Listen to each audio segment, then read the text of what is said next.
ஐபாவுஸ் அமைப்பு மற்றும் புரோஜன் வணிக வளாகம் இணைந்து நடத்தும் கோவையில் மாபெரும் பெட் கார்னிவல் நிகழ்ச்சி.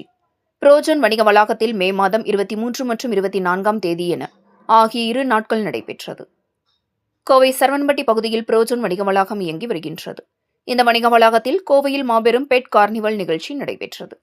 இதில் சென்னை, பெங்களூர் மற்றும் தமிழகத்தில் பல்வேறு பகுதிகளில் இருந்து சுமார் 100க்கும் மேற்பட்ட பலதரப்பட்ட நாய்களின் கண்காட்சி, ஃபேஷன் ஷோ, மேலும் பூனைகள் கண்காட்சி, பறவைகள் கண்காட்சி, வண்ண வண்ண மீன்கள் கண்காட்சி, பலதரப்பட்ட மாடு, ஆடுகள், ஒட்டகம், குதிரைகள் கலந்து கொண்டது. இது பார்வையாளர்களை வெகுவாக கவர்ந்து கொண்டது. இது குழந்தைகளிடமும் கோவை மக்களிடையேயும் மிகுந்த வரவேற்பை பெற்றது. மேலும் லைஃப் கேர் பெட் குழுவினரின் மருத்துவ பரிசோதனைக்கு பிறகு நாய்கள் மற்றும் பூனைகள் கண்காட்சிக்கு அனுமதிக்கப்பட்டது. தொடர்ந்து ஷூமெக்ஸ் K9 குழுவினரின் நாய்கள் சாகச நிகழ்ச்சிகளும் பார்வையாளர்களிடையே மிகுந்த வரவேற்பை பெற்றது.